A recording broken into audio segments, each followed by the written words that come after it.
What began as a routine Senate hearing erupted into a political spectacle that captivated the nation. Senator Elizabeth Warren, armed with data and fiery rhetoric, aimed to dismantle Senator John Kennedy on live television. Her plan was to expose what she saw as his hypocrisy on economic policy. But Kennedy, with one razor-sharp line, turned the tables, leaving Warren stunned, the room buzzing, and the internet ablaze. This wasn't just a debate, it was a masterclass in political theater. A moment that revealed the raw power of wit, timing, and the digital age. Let's unpack how a single exchange became one of the most talked-about political moments of 2025. It was supposed to be just another Senate committee, hearing dry, procedural, and forgettable. Held in a stately room in the Dirksen Senate office building, these hearings typically involve lawmakers poring over budgets, grilling witnesses, and trading polite barbs for the C-SPAN audience. But on this day in early 2025, the atmosphere was electric. The topic was economic policy, a perennial flashpoint, but the real tension stemmed from the clash of two larger-than-life figures: Massachusetts' Elizabeth Warren and Louisiana's John Kennedy. The political climate was already fraught.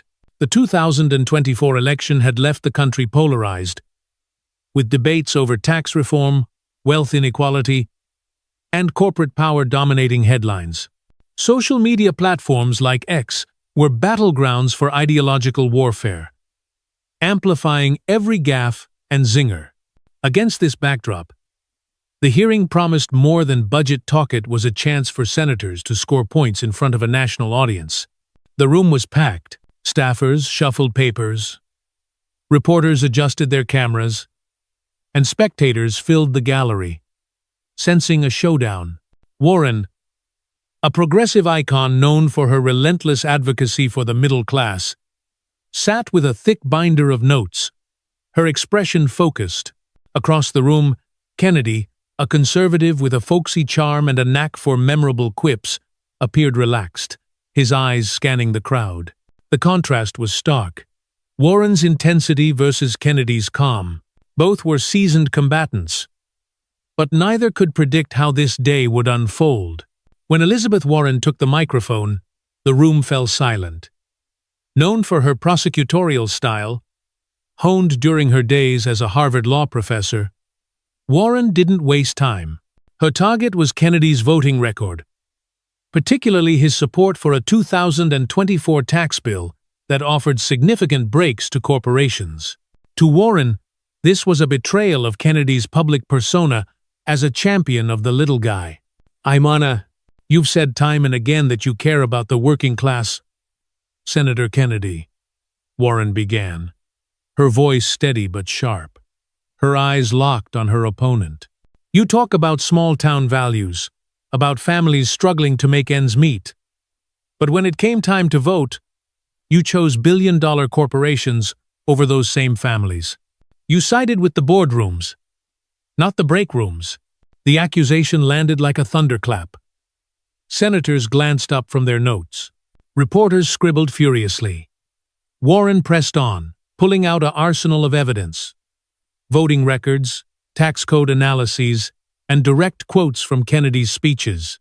She painted a vivid picture of a senator who preached populism but practiced elitism.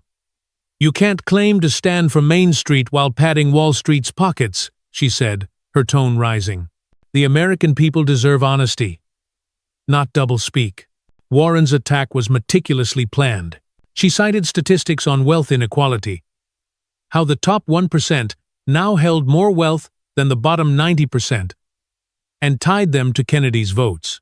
She referenced soaring rent costs, stagnant wages, and corporate loopholes that, she argued, Kennedy's policies enabled.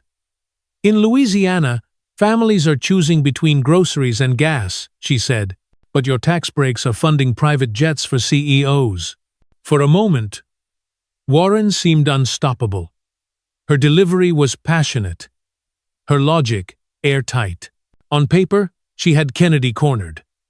The gallery murmured, and social media began to hum with clips of her takedown. Progressive accounts on X hailed her as a truth-teller. while hashtags like #Warren roasts Kennedy trended. But Warren's intensity, while formidable, had one blind spot. She underestimated her opponent. As Warren concluded her barrage, the room held its breath. All eyes turned to John Kennedy. A lesser politician might have faltered under the weight of Warren's accusations, reached for a scripted defense, or stumbled through a rebuttal. Not Kennedy. With the ease of a man who'd spent decades in the political arena, he leaned back in his chair, folded his hands, and flashed a small, knowing smile. It was the kind of smile that said, "I've been waiting for this." Then, looking Warren straight in the eye, Kennedy delivered a line that would echo across the internet. "Senator Warren, I've seen more common sense in a Louisiana crawfish boil than in your entire economic plan." The room erupted. Gasps mixed with laughter, and even Warren's allies couldn't suppress a chuckle. The line